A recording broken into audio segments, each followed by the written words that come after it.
What's up, gang? Today we're here to talk about 4A. 4A is, it's called Adrenaline Onslaught, and it's a 22 frame mid, really great range, does 20 damage, it's minus 16 on block, so you might be punished for a lot more than BBs against certain characters, and it's actually minus 6 on hit. So on normal hit, minus 6, not great. So the only saving grace on normal hit is that this ducks highs. So this move, just like 4B, they both duck highs. And you'll see why that is the case in a bit. So on paper, on normal hit, this move is not good. There's really nothing that great about it. Thing is, this is not a normal poke footsie tool. This is a step killer. So this is not just to like threaten with anything. This is specifically, this move is made to kill steps, and to keep opponents honest when they're at range, and to surprise people.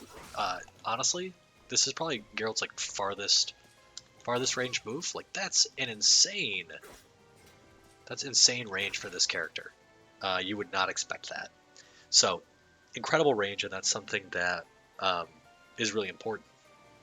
And we'll talk about it a little bit later. So let's show what happens when you counter hit. So you can counter hit on either attack or run. Well, let's just show the normal one. So there you go. You get 35 damage, and I believe you're at. Geez, I think you're at 0. So you, after if you counter hit, you reset the neutral. You're sort of in your ideal range, nearly. Let's see. Well, depending on where you hit it, you're in BB range. Right. So at max range, you can't really do much. But if you're any closer, my muscle memory now, you're getting BB, right? Cool. So counter hit, you're getting 35 damage and you're at 0. If you get your just frame, so there's a just frame attached to this. It's right before the right while the second hit is coming up their body. It's really hard to explain the just frame timing on it. You're just gonna have to practice. You're at 53 damage, and you actually get a free Ard for 65 damage. So they're at least minus 10 while they're spinning. Boom. So great damage, especially for a counter hit. So obviously this move is for counter hitting. So if you have an opponent who is stepping a lot, actually let's do this. Or attacking on whiff. So let's just set it to BB. No problem.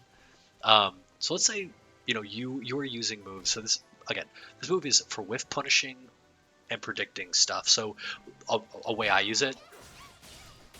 So if I do 6k at the ideal range, there are very few characters who can punish at that range, or who can do anything to challenge this in time. So especially if they use a high and they're just swinging away, boom, right? The same with 6k hold. Oop. Never mind. Okay, let's have her not do BB. We're a little closer when we do that one.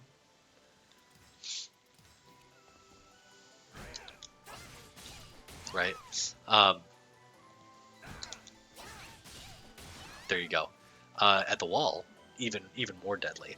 But essentially what you're doing, you're fishing for counter hits, you're killing step, and you're trying not to be obvious with this move. Because again, it's minus 16. The range will save you, right? So we don't get hit by talent, but other characters can definitely punish us. And start thinking about the ways you want to use this move. Okay, so how do we unlock the true potential? So like 4B, when the opponent is soul charged, oh my god, this move becomes probably one of the best moves along with 6B in his entire kit.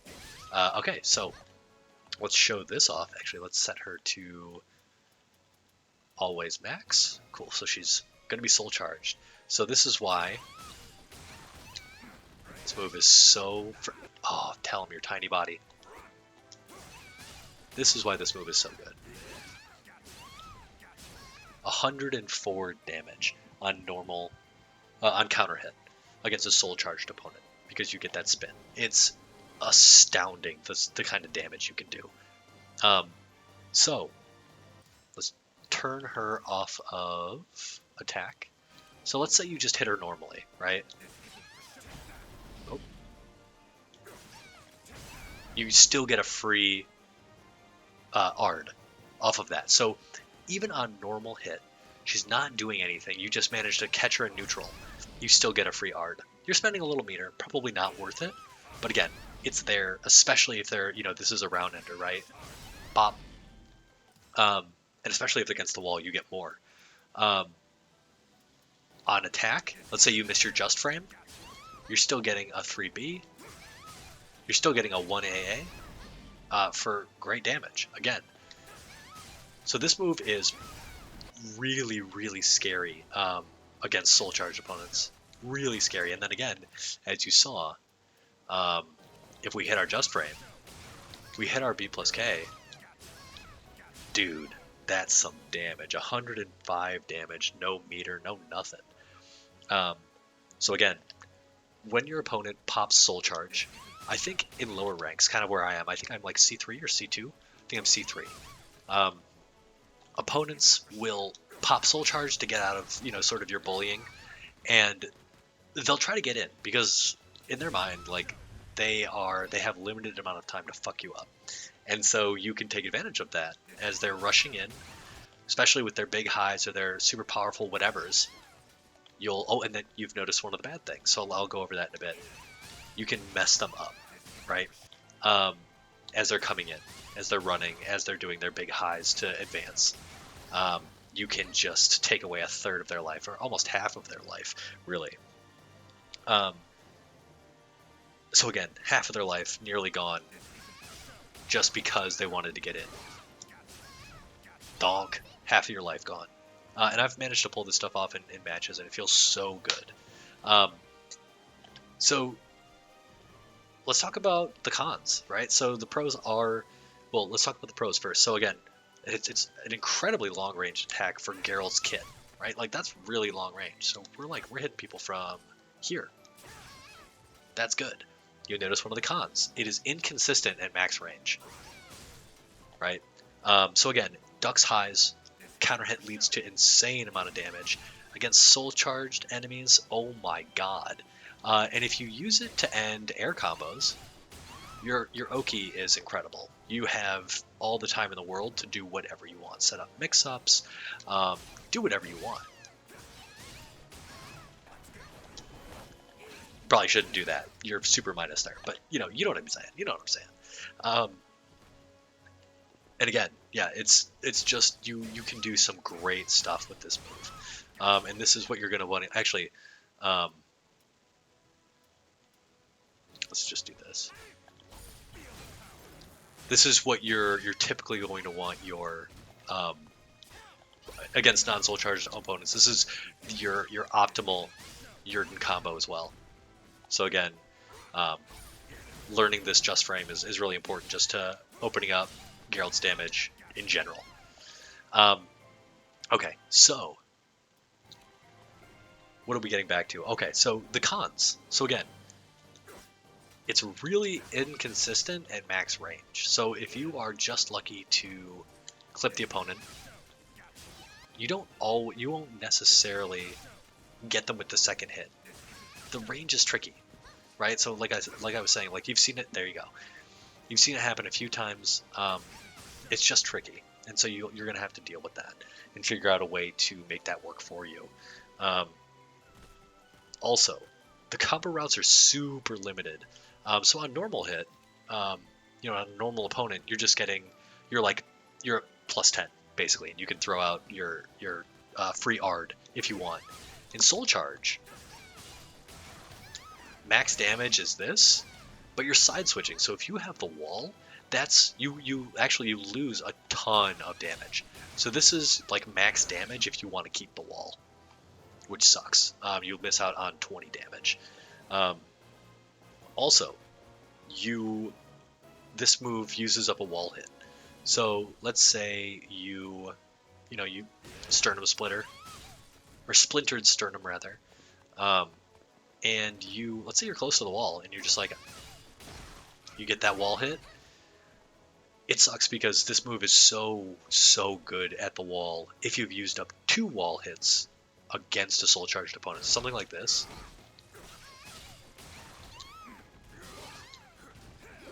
Gosh dang you, Talon, in your tiny body. Okay. This should be...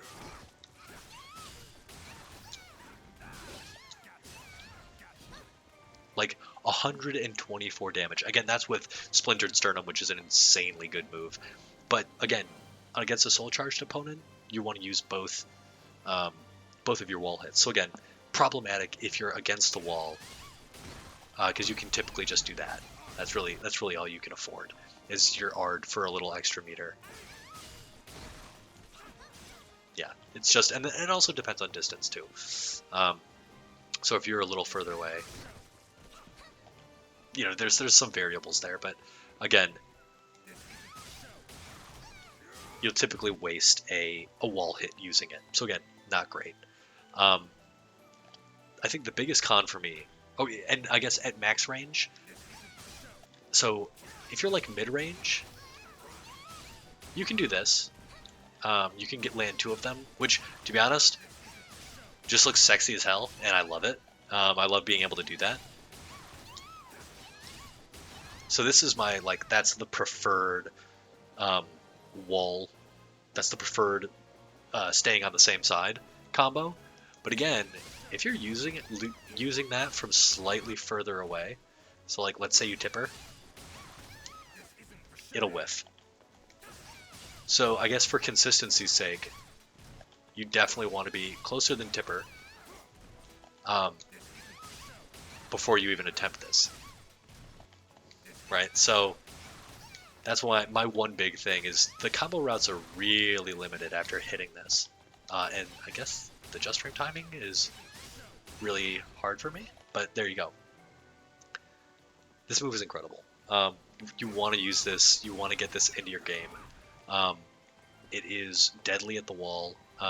Again, I got normal hit. Let's see. Oh, I guess we have to knock her off. Oh no, we can set her to normal. Can we do it to 0? Nah, we'll just wait for it to tick down.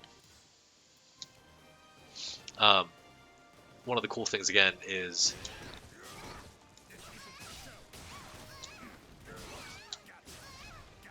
God, 131 damage, insane.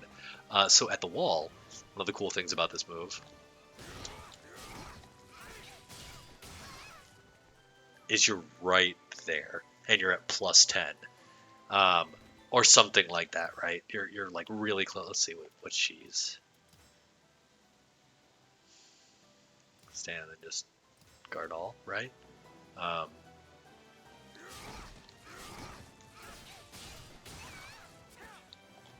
Let's do that again, just to be sure.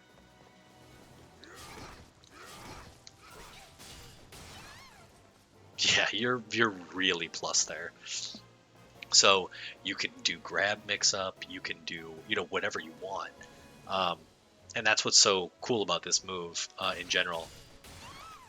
Also at the wall, you get free that. Again, that's if they're trying to walk away. And you know that Geralt's such a beast at the wall. Especially on knockdown, right? Nobody wants to be close. So they're all rolling away, trying to get away from 1AA. But yeah, so again, use 4A. Learn the just frame timing. Become a better Geralt. Keep in mind that this move is really key to unlocking Geralt's potential as a character. Oh, and then the last bit is this is good for ring outs. Oh, the smackdown. It's good for ring outs after 6-6B plus K. And I guess actually that's about it.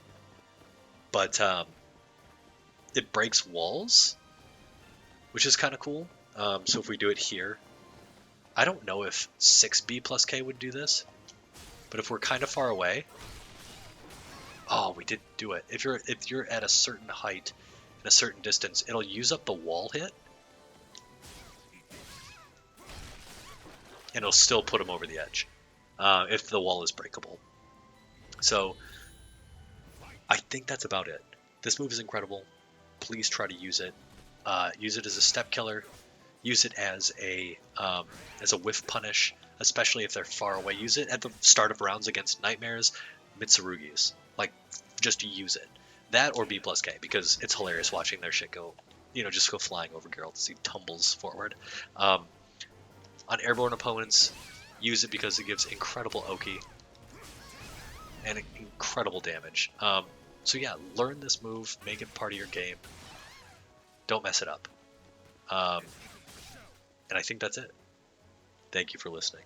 And see you next time. Later, gang.